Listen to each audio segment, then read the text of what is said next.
Shitsa Dosha, Diju Bati, Dusha বলি আনন্দ ধরে না আহাই আনন্দ ধরে না বলি আনন্দ ধরে না আনন্দ আর ধরে না আহা রাধে ও যে নদিয়া না শিরমনে আনন্দ ধরে না নদিয়াবাসীর মনে আনন্দ ধরে না ও যে নদিয়া না শিরমনে আনন্দ ধরে না নদিয়াবাসীর মনে হরি হরি হরি বলে আনন্দ আর ধরে না গো। হরি হরি হরি বলে আনন্দ আর বলুন হরি হরি হরি হরি হরি বলে নদিয়া না শিরমনে হরি হরি হরি বলে আনন্দ আর ধরে না গো। হরি হরি হরি বলে আনন্দ ধরে না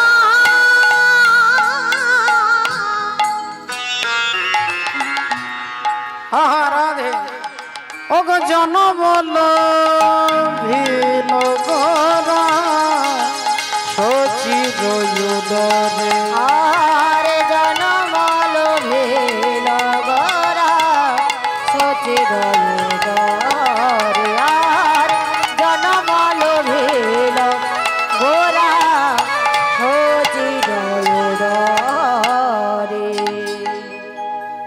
জয় নিতাই জয় রাধে জয় রাধে শ্রদ্ধেয় বাবা ঠাকুর ভক্তিমতী মায়েরা আজ থেকে 540 বছর পূর্বে শ্রীধাম নবদ্বীপের মাঝে কলিযুগ পাবন অবতার দয়াল শ্রীকৃষ্ণ চৈতন্য মহাপ্রভু যিনি আপামর জীবকে করুণা করবার জন্য আসছেন আমাদের মতো দুরাচারী পাপাচারী অত্যাচারী কামাচারী জীবকে করুণা করবার জন্য চৈতন্য ভগবান সচী মায়ের কোলে আনন্দ মুখরাঙ্গিনায় তিনি কৃপা করে নেমে আসছেন তা যে ভগবান আনন্দদায়ক আনন্দ লীলাময় বিগ্রহায় যিনি আনন্দের মূর্তি আমাদের মতো শোকাহত কলির জীবকে আনন্দ প্রদান করবার জন্য তিনি নেমে আসছেন হরি বল রাধে ভগবান আসছেন আমাদেরকে রাস্তা দেখানোর জন্য রাস্তা দেখানোর জন্য তিনি কৃপা করে নেমে আসছেন কিভাবে আমরা ভগবানের কাছে ভগবানের ভজন কিভাবে করব কিভাবে ভগবত ধ্যান ভগবানের চিন্তা ভগবানের মনন আমরা করব এটা শিখিয়ে দেওয়ার জন্য স্বয়ং ভগবানই আসছেন আমাদের মতো দুরাচারী জীবকে করুণা করবার জন্য এই যে আপনারা দিনের পর দিন বিভিন্ন জায়গায় ছুটে ছুটে যান কীর্তন শুনতে ভেতরে একটা প্রবল টান আর সেই টানের জন্য আপনারা হরি কথা শুনবার জন্য ছুটে যান ভগবানকে ভালোবাসেন বলে ভগবানকে ভালোবাসেন বলে আপনারা ছুটে যান রাধে রাধে ভগবান আসে কিসের জন্য না ভগবান আসে তিনি আসেন করুণায় আর ভক্ত ভগবানের কাছে যায় সাধনায় ভগবান আসেন করুণা করে আর মানুষ যখন ভগবানের কাছে যায় তখন সেটা সাধনা করে যেতে হয় তাই কলিযুগের সাধনা কলিযুগের তপস্যা কলিযুগের একমাত্র ব্রত হচ্ছে হরিনাম সংকীর্তন হরিনাম সংকীর্তন রাধে রাধে ভক্তমণ্ডলী ভক্তিমতী মায়েরা। তাহলে যে চৈতন্য মহাপ্রভু আপামর জীবকে আদেশ করলেন এই যে হরি নাম ছাড়া জীবের আর অন্য কোনো গতি নাই, রাধে রাধে। তিনি বলছেন হরি নাম করো ভাই, হরি নাম করো ভাই, হরি নাম করো ভাই, হরি নাম করো ভাই, হরি নাম করো ভাই, হরি নাম করো ভাই, হরি নাম করো ভাই, হরি নাম করো ভাই, হরি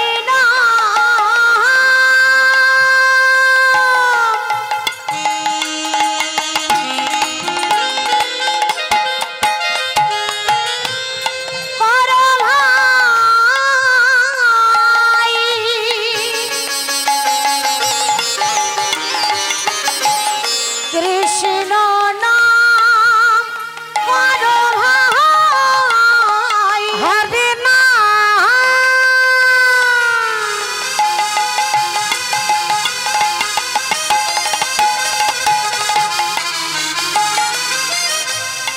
হরি নাম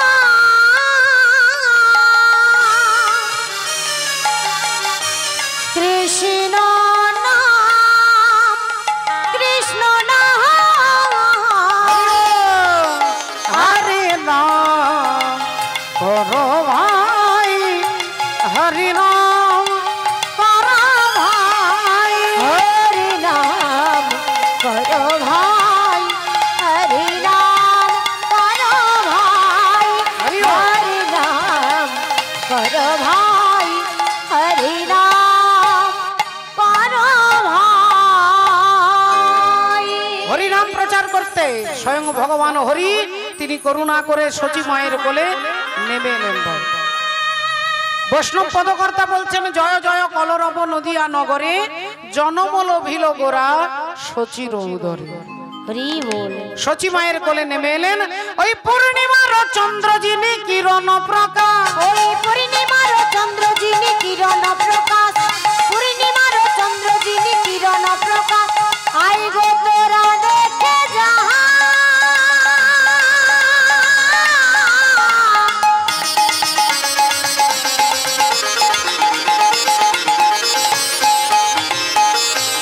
ও নগরবাসী,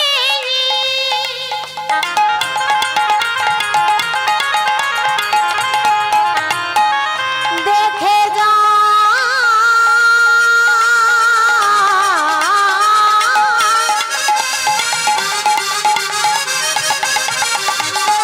দেখে যা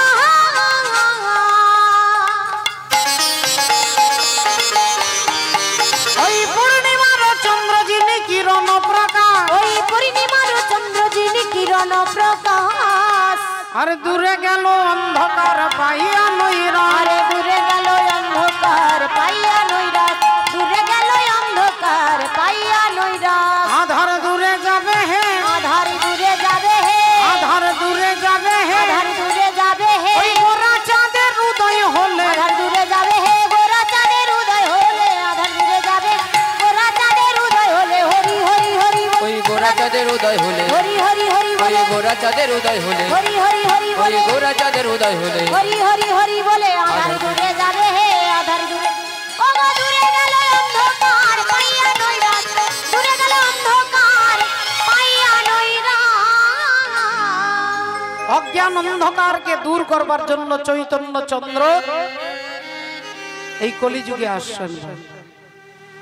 অজ্ঞান অন্ধকারটা কি? আমরা তো কলেজে পড়েছি, আমরা তো স্কুলে পড়েছি, আমাদের তো শিক্ষা দীক্ষা আছে, তাহলে আমাদের অজ্ঞান বলছেন কেন?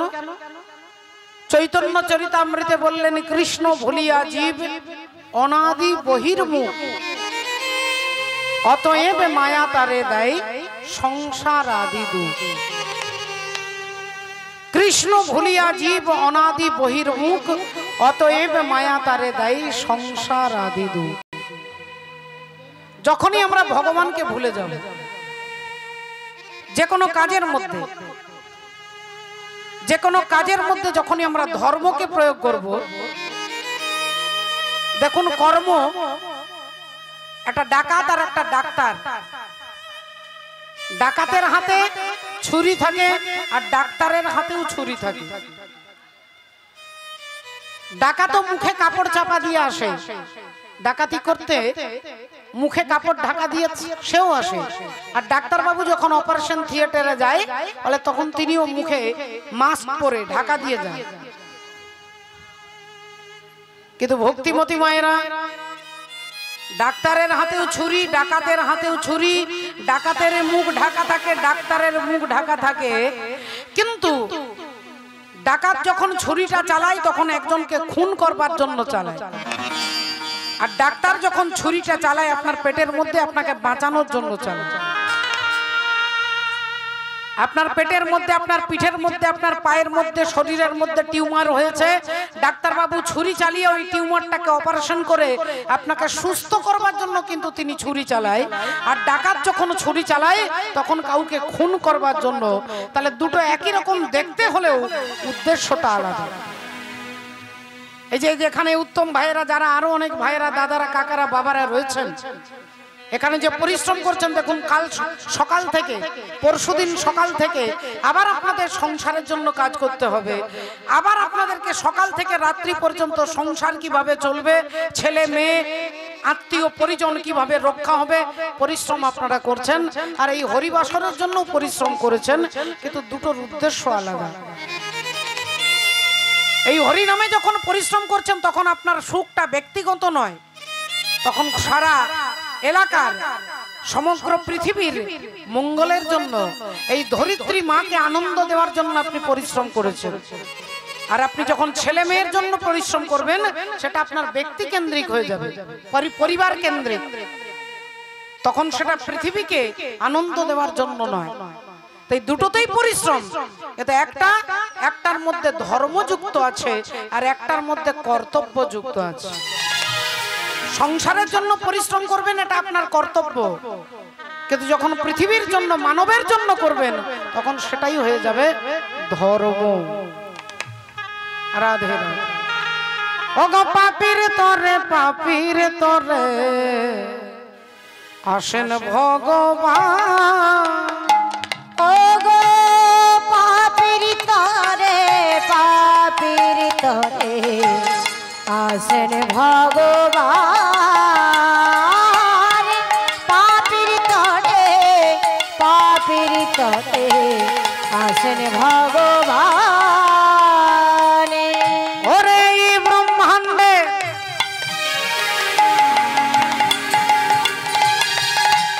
কাণ্ডে কাণ্ডে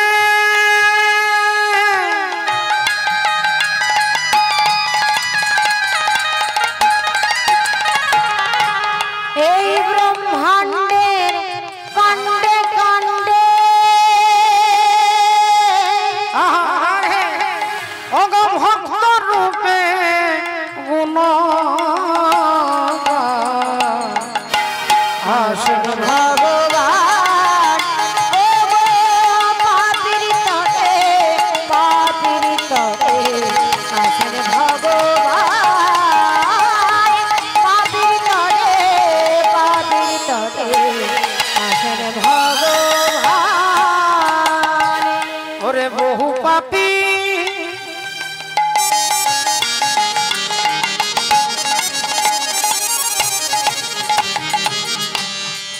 আরে এক ভগবান,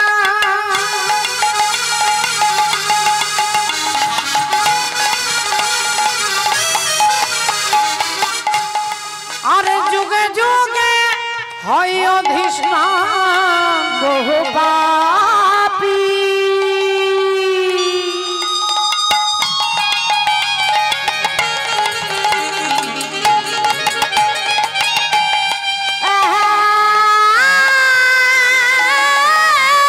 ভগবান।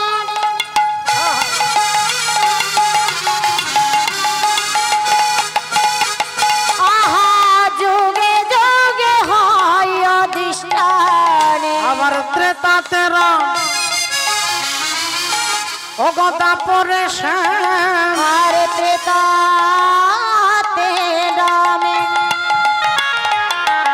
আবার দাপরে শ্যাম ত্রেতাতে রাম আবার দাপরে শ্যাম ও কলিতে গৌরাঙ্গ হয়ে আসেন ভগবান ও গো পাপির তরে আসেন ভগবান আসেন ভগবান আসেন ভগবান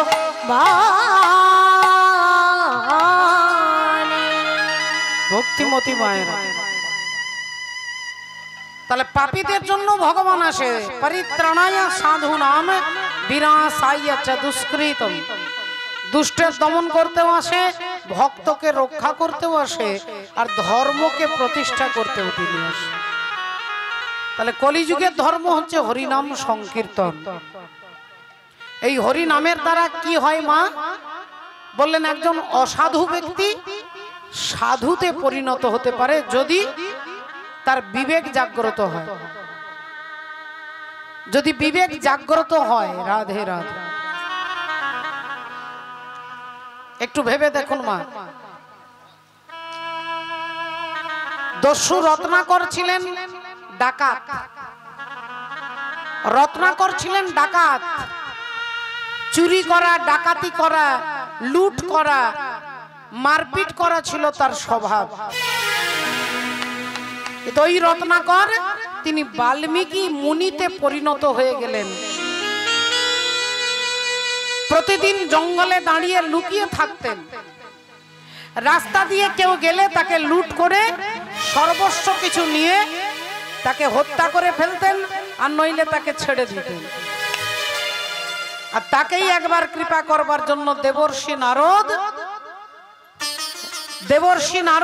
রাধে রাধে, আর সৃষ্টিকর্তা ব্রহ্মা, এই দুজনে মিলে ওই রাস্তা দিয়ে, জঙ্গলের রাস্তা দিয়ে যাচ্ছে। একটা ঝোলা নিয়েছে, তাতে নামের মালা আছে, আর তাতে কিছু ফল ফুল রয়েছে। দস্যু রত্নাকর ভাবলেন ওই ঝোলার মধ্যে অনেক কিছু দামি দামি বস্তু আছে। তিনি জঙ্গল থেকে বেরিয়ে তাদের ঝোলাটা লুট করে চিৎকার করে বলে ফেললেন, তোদেরকে মেরে ফেলবো। দেবর্ষি নারদ বললেন, বাবা আমাদের কাছে কিছু নেই, বিশ্বাস করো, আমরা ত্যাগী মানুষ, সন্ন্যাসী, আমাদের কাছে তুমি কিছু পাবে না বাবা, আমাদের ছেড়ে দাও। রত্নাকর আরো রেগে গেলেন, বললেন, তোদেরকে ছেড়ে দিলে তোরা বাজারে গিয়ে চিৎকার করবি, আর সবাই জেনে যাবে যে এই জঙ্গলে আমি থাকি, তাহলে এই রাস্তা দিয়ে কেউ হাঁটা চলা করবে না, আর আমার ব্যবসাটাই বন্ধ হয়ে যাবে। বললেন, বাবা তুমি আমাদেরকে বিনা দোষে মারবে, এতে তো তোমার পাপ হবে। তুমি এক কাজ করো বাবা, তুমি যে সংসারের জন্য যে পাপ করছো, সংসারের কোন সদস্য তোমার পাপের ভাগ নেবে না।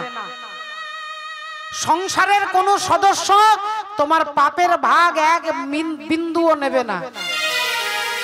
রত্নাকর বললেন, আমার বাবা আছে, আমার মা আছে, আমার স্ত্রী পুত্র আছে, যাদের জন্য আমি চুরি ডাকাতি করছি, যাদের জন্য অন্যায় করছি, তারা আমার পাপের ভাগ নেবে না? বললেন, না বাবা নেবে না, কেউ নেবে না। বললেন, অসম্ভব, মিথ্যে কথা বলছেন না। দেবর্ষি নারদ বললেন, তাহলে তুমি বাড়ি যাও, বাড়ি গিয়ে জিজ্ঞাসা করে এসো। রত্নাকর বললেন, আমি বাড়ি যাব, আর সেই সুযোগে তোমরা পালিয়ে যাবে, তাই না? খুব বুদ্ধি না? দেবর্ষি নারদ বললেন, এক কাজ করো বাবা, আমাদেরকে যদি তোমার বিশ্বাস না হয়, এই আমাদের ধুতিটা, এই ধুতিটা তোমাকে দিচ্ছি, এই ধুতি দিয়ে তুমি আমাদের দুজনকে গাছের সঙ্গে বেঁধে দিয়ে, আর তুমি তোমার বাড়ি গিয়ে জিজ্ঞাসা করো, তুমি তোমার বাড়ি গিয়ে জিজ্ঞাসা করো যে তোমার পাপের ভাগ এরা কেউ এক ভাগ নেবে কিনা। দস্যু রত্নাকর ব্রহ্মার দেবর্ষি নারদকে গাছের সঙ্গে দুজনকে শক্ত করে বেঁধে আর বাড়ি আসছে চিৎকার করতে করতে আসছে, বাবা! বুড়ো বাবা, অসহায় বাবা, তখনকার দিনে ছিলেন বিরাট বড় আয়ুর্বেদিক ডাক্তার। এখনো পর্যন্ত তার ফর্মুলাতে তৈরি হয়েছে চবনপ্রাশ। শীতকালে অনেকে চবনপ্রাশ ব্যবহার করেন। সেই চবনপ্রাশের ফর্মুলাটা যিনি তৈরি করেছেন তিনি দস্যু রত্নাকরের বাবা চবন ঋষি। ঋষি চবন, তারই ফর্মুলাতে তৈরি হয়েছে চবনপ্রাশ। তাই ঋষি চবন বুড়ো হয়ে গেছে, ক্ষমতা নেই, বাবা বসে থাকে ঘরের একটা কোণে, ছেলে রোজগার করবে, সংসার চালাবে, বাবা বসে আছে, ছেলে ছুটে আসছে, বাবা এই সংসারের জন্য যে আমি পরিশ্রম করছি, এই সংসারের জন্য যে মাথার ঘাম পায়ে ফেলছি, আচ্ছা বাবা আমি যদি কোনো পাপ করি আমার পাপের ভাগ তুমি নেবে না? চবন ঋষি বলে উঠলেন, বাবা রে, তুই যখন ছোট ছিলিস তখন আমি পরিশ্রম করে তোকে খাইয়ে লেখাপড়া শিখিয়ে বড় করেছি, ওটা ছিল আমার কর্তব্য। আর আজকে আমি বুড়ো হয়েছি, তুই আমাকে বসিয়ে খাওয়াবি, এটা হচ্ছে তোর কর্তব্য। এর মধ্যে পাপের ভাগ নেওয়া নেওয়ার তো কোনো প্রশ্ন নেই। ও তাহলে তুমি আমার পাপের ভাগ নেবে না? বাবা বললেন, না বাবা, তোর পাপের ভাগ তো আমি নিতে পারবো না। ঠিক আছে, তোমাকে নিতে হবে না, তোমাকে নিতে হবে না, আমি মায়ের কাছে যাই। ছুটে গেলেন মায়ের কাছে, মা তুমি আমার পাপের ভাগ নেবে না? মা বললেন, হ্যাঁ রে বাবা, তোকে কোলে নিয়ে বুকের স্তনদুগ্ধ পান করিয়ে বড় করেছি, আজকে দায়িত্ব তোর, আমাদেরকে পিতা মাতার সেবা করার দায়িত্ব তোর, তাই তোর পাপের ভাগ তো আমি নিতে পারবো না। আচ্ছা তুমিও নেবে না আমার পাপের ভাগ? ঠিক আছে, তোমাকে নিতে হবে না। ছুটে গেলেন স্ত্রীর কাছে, আর স্ত্রীর কাছে ছুটে গিয়ে বললেন, স্ত্রীর নাম হচ্ছেন কাবেরী দেবী, গিয়ে বললেন, কাবেরী তুমি আমার পাপের ভাগ তুমি নেবে না? স্ত্রী অমনি স্বামীর দিকে তাকিয়ে মিষ্টি হেসে বললেন, স্বামী আমি আপনার সহধর্মিণী, আমি আপনার সহধর্মিণী, আপনার ধর্মের ভাগ আমি নিতে পারবো, আপনার ধর্মের 50% আমি নিতে পারবো, কিন্তু আমি তো আপনার সহপাপিনী নই যে আপনার পাপের ভাগ আমি নেব। আপনার পাপের ভাগ নেওয়ার দায়িত্ব আমার নয়, আমি আপনার ধর্মের ভাগ নিতে পারি।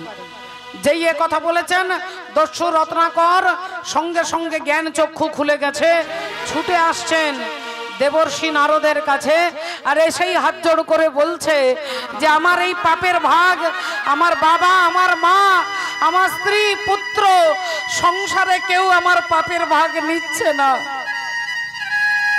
দেবর্ষি নারদ বললেন, বাবা তোমাকে তো আগেই বলেছি যে সংসারের জন্য তুমি এত পরিশ্রম করছো, সংসারের কেউ তোমার পাপের ভাগ নেবে না। তাহলে বাবা এবার আমাদের বন্ধনটা, আমাদেরকে যে আমাদের যে ধুতি দিয়ে তুমি বেঁধে রেখেছো, এবার বন্ধনটা খুলে দাও। দস্যু রত্নাকর বললেন, আপনাদের বন্ধন তো খুলে দেব, কিন্তু আগে আমার বন্ধনটা খুলতে হবে, আগে আমার বন্ধনটা খুলুন, আমার মায়ার বন্ধন খুলে দাও হে, মায়ার বন্ধন খুলে দাও হে, আমার মায়ার বন্ধন খুলে দাও হে, আমার মায়ার বন্ধন খুলে দাও হে, বলিও হে কৃষি কৃপা করো, মায়ার বন্ধন খুলে দাও হে, ও হে ঋষি কৃপা করো, মায়ার বন্ধন খুলে দাও হে, ও হে ঋষি কৃপা কর, আমার মায়ার বন্ধন খুলে দাও হে, নিতাই আমার মায়ার বন্ধন খুলে দাও হে, ও হে ঋষি কৃপা করো, আজ মায়ার বন্ধন খুলে দাও হে, ও হে ঋষি কৃপা করো, মায়ার বন্ধন খুলে দাও হে, আমার মায়ার বন্ধন খুলে দাও হে। হরি বল হরি। আগে আমার বন্ধনটা খুলে দিন, আমি যে মায়ার বন্ধনে বাঁধা রয়েছে, আমার উপায় বলে দিন। আমি যে এতদিন চুরি করলাম, ডাকাতি করলাম, অত্যাচার করলাম, খুন করলাম, এই পাপের ভাগ যখন আমার ফ্যামিলির কেউ নেবে না, তাহলে এই পাপ থেকে আমি কি করে উদ্ধার হব? দেবর্ষি নারদ বললেন, বাবা তুমি মানুষ হয়ে সারা জীবন মানুষের উল্টো কাজ করেছো, মানুষের ধর্ম হচ্ছে দয়া, তোমার মধ্যে এতটুকু দয়া ছিল না। মানুষের সব উল্টো উল্টো কাজ তুমি করেছো, তাই তোমাকে উল্টোই ভজনের পদ্ধতি শিখিয়ে দিচ্ছি। তুমি রাম বলতে পারবে না, তুমি রামের উল্টোটা বলো। রামের উল্টোটা বলো। রামের উল্টো কি না? মরা। রামের উল্টো হচ্ছে মরা। হরি বল। তাই তুমি রাম বলতে পারবে না, তুমি মরা মরা মরা মরা বলো। বলে মরা মরা মরা কতবার বলবো? বলে যতদিন পর্যন্ত এই মরাটা রাম না হবে ততদিন পর্যন্ত মরা মরা বলবে। আর ওই মরা মরা মরা মরা মরা রাম, এই মরা মরা বলতে বলতে কত বছর পেরিয়ে গেল। এক জায়গায় বসে ওই মরা যখন রামে পরিণত হলো, ওই রাম রাম রাম রাম বলতে বলতে একটা ঢিপি হয়ে গেছে। মাটির একটা উই উই পোকা, যাকে সংস্কৃত ভাষায় বলে বল্মিক। বল্মিক পোকা মানে উই পোকা, বর্ষাকালে বেশি দেখা যায়। উইয়ের ঢিপি হয়ে গেল, বল্মিকের ঢিপি, গোটা শরীরটা ঢাকা হয়ে গেল। কত বছর পরে দেবর্ষি নারদ ওপর দিয়ে যাচ্ছে, দেখছে রাম রাম রাম ধ্বনি হচ্ছে। বাল্মীকি হরি বল। দেবর্ষি নারদের মনে পড়ে গেছে এই হচ্ছে দস্যু রত্নাকর। এতদিন ধরে রাম রাম বলতে বলতে আজকে তিনি পবিত্র হয়ে গেছে। তাই কমণ্ডল থেকে জল নিয়ে আর যেই জলটা ছিটিয়ে দিলেন, অমনি রাধে রাধে সুন্দর দেহ নিয়ে বাল্মীকি মুনি বেরিয়েছে। বললেন এতদিন তোমার নাম ছিল দস্যু রত্নাকর, আজ থেকে তোমার নাম হলো বাল্মীকি। তিনি রামায়ণ গ্রন্থ রচনা করলেন বাবা। যিনি চুরি ডাকাতি ছাড়া কোনো কাজ ছিল না, তিনি করলেন কি করলেন না রামায়ণ গ্রন্থটা, এত বড় ইতিহাসটাকে তিনি রচনা করলেন। কিসের জন্য মা? বলে হরি নামের দ্বারা।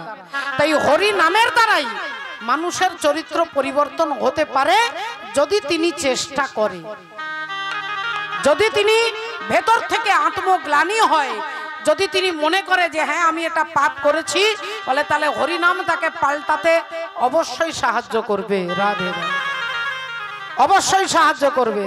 হরি বল। তাই একবার চিৎকার করে সবাই মিলে বলবো নিতাই গৌর প্রেমানন্দে হরি হরি বল। ও মিলন হবে কত দিনে, মিলন হবে কত দিনে, ওই আমার মনের মানুষের সনে, আমার মনের মানুষের সনে কত দিনে, ও মিলন হবে কত দিনে, আমার মনের মানুষের সনে, আমার মনের মানুষের সনে।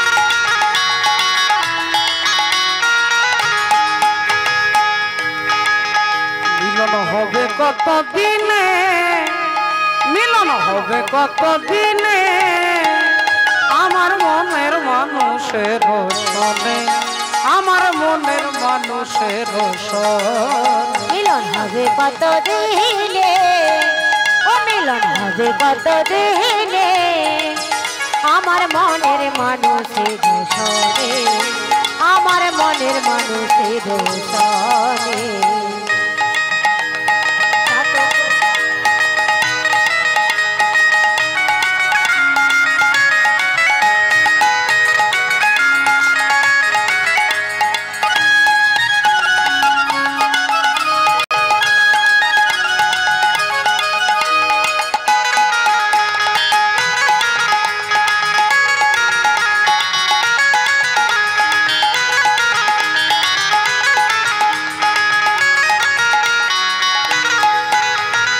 চাতকে চায় হর নিশি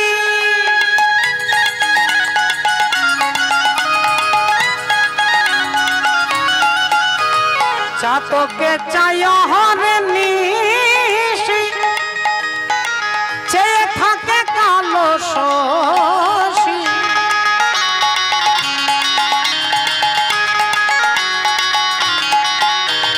চাতকে চায় হর নিশি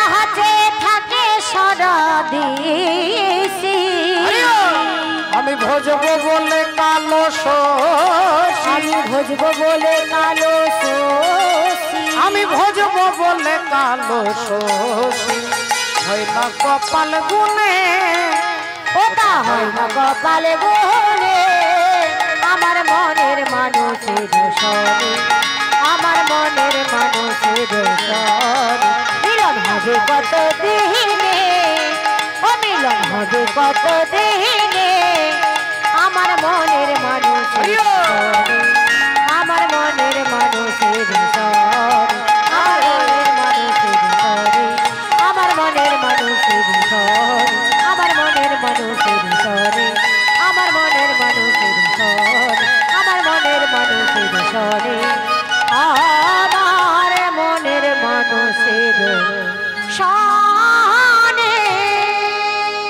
তাহলে ভক্তিমতী মায়েরা সেই মনের মানুষ পরমাত্মা ভগবানকে পাওয়ার জন্যই আপনারা এখানে সবাই এসেছেন। কি করলে আমরা ভগবানকে পাবো তার পদ্ধতি তার নিয়ম জানবার জন্যই হরিবাসরে আপনারা ছুটে যান। ভগবানকে পেতে গেলে পাওয়া যায় শুধু ভক্তির বলে। ভক্তি যার ভগবান তার সর্বশাস্ত্রে কয়, আর ভক্তি না থাকিলে কৃষ্ণে ভজিলেই কি হয়। ভক্তি মানে কি না, ভক্তি মানে ভালোবাসা। ভগবানের প্রতি যদি কারো ভালোবাসা থাকে তাকেই ভক্তি বলে। ভালোবাসার আরেক নাম হচ্ছে ভক্তি। যখন আমরা আমাদের থেকে কোনো গুণী মানুষকে, একটা ছেলে তার বাবা মাকে ভক্তি করে, কিন্তু বাবা মা তার ছেলেকে ভক্তি করে না। বাবা মা কি করে না, ভালোবাসে, কিন্তু ছেলে বাবাকে মাকে বলতে পারবে না, ছেলে বলবে মাকে ভক্তি করে, মায়ের চরণে খুব ভক্তি। তাহলে তিনি আমাদের পিতা, তিনি আমাদের মাতা, তাকে ভালোবাসার নাম হচ্ছে ভক্তি। এই ভালোবাসা রাধে রাধে কখন হবে বলেন, যখন এই বাসাটা ভালো হবে। এই বাসাটা যখন ভালো হবে তখন তার সঙ্গে ভালোবাসা হবে। রাধে রাধে ভক্তিমতী মায়েরা, কিন্তু একটু ভালো করে ভেবে দেখুন, আমরা সংসারকে যে পরিমাণে বিশ্বাস করি। আপনি ট্রেনের টিকিট কাটলেন, ট্রেনে উঠে পড়লেন, ট্রেনের সিট ফাঁকা থাকলে আপনি শুয়ে পড়লেন, ঘুমিয়ে গেলেন। আপনি ড্রাইভারকে কত বিশ্বাস করেছেন? ট্রেনের ড্রাইভারকে কত বিশ্বাস করেছেন যে আপনি ঘুমিয়ে গেছেন ট্রেনে? বাসে উঠেছেন, সিটে হেলান দিয়ে ঘুমিয়ে গেছেন, বাসের ড্রাইভারকে আপনি 100% বিশ্বাস করেন। যখন দাদারা, ভাইয়েরা, বাবারা, কাকারা সেলুনে দাড়ি কাটতে, চুল কাটতে যায়, সেই যিনি চুল কেটে দিচ্ছে তার যে ব্লেডটা কত ধার, তিনি যখন দাড়ি কাটছে যদি একটু এলোমেলো হয়ে যায় তাহলে গলার এই নালিটা কাটা হয়ে যাবে, মৃত্যু হতে পারে। কিন্তু আমরা কতটা বিশ্বাস করি? নাপিতকে কতটা বিশ্বাস করেছেন? সবার ক্ষেত্রে আপনারা বিশ্বাস করেন, কিন্তু ভগবানের ক্ষেত্রে এলে আমরা কি করি? আমাদের মনের মধ্যে সংশয় হয়, দোদুল্যমান হয় যে ভগবান আছে কি নেই, আছে কি নেই, আছে কি নেই। তাহলে মা, এই যে বিশ্বাসটা, যেদিন ভগবানকে আপনার 100% বিশ্বাস হবে, সেদিন ভগবান দেখবেন আপনার দরজার কাছে দাঁড়িয়ে আছে।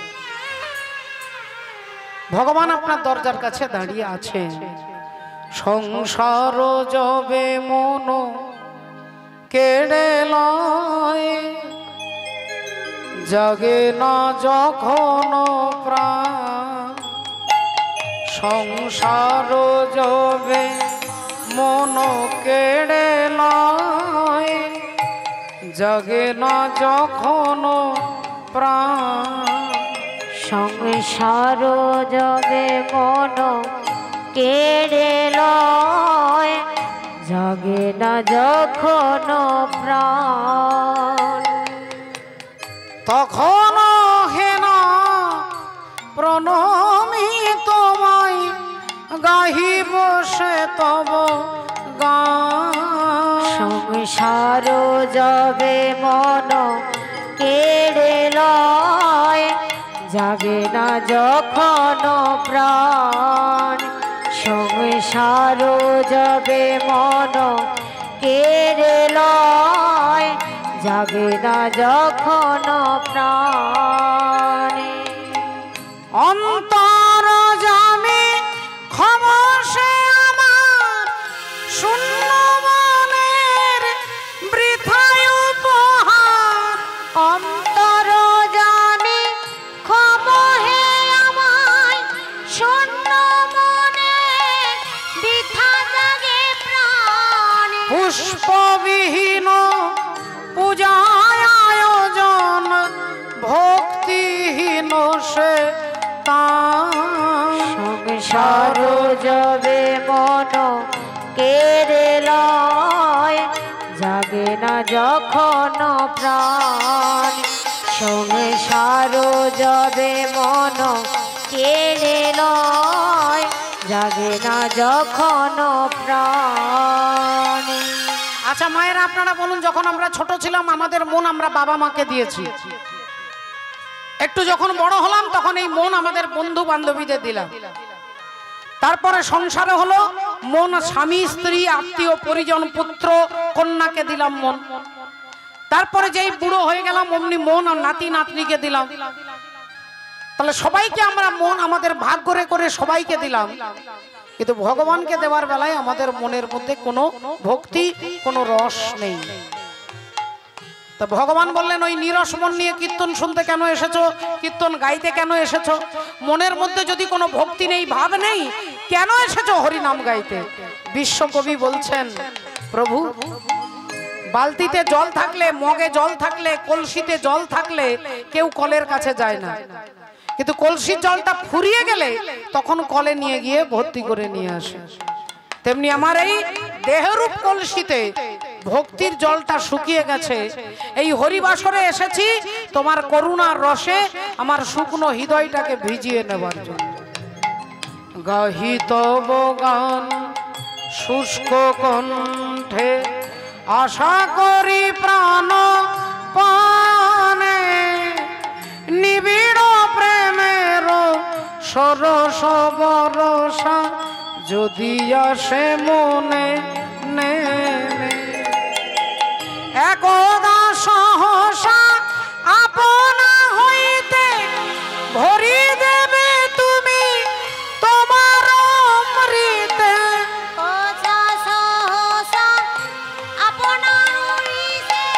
হরি বল।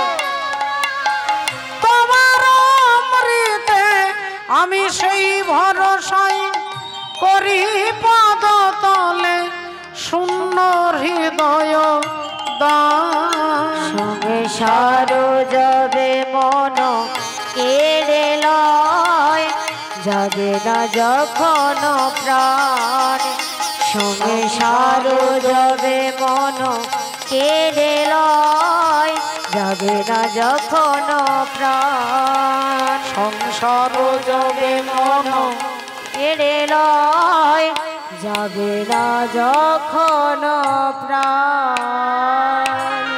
ও ভক্তিমতী মায়েরা, তাহলে আমাদের এই ঘুমনো মনকে জাগানোর জন্য আমরা হরিবাসরে হরি কথা ভগবানের কথা শুনতে এসেছি। আজকে চৈতন্য ভগবান কি করছেন, ভক্তদের সঙ্গে নিয়ে যাচ্ছেন, যাচ্ছেন সামনের দিকে তাকাচ্ছেন পেছনের দিকে, সুরধ্বনি পানে গোরা ঘন ঘন চাহে, সুরধ্বনির পানে গোরা গোরা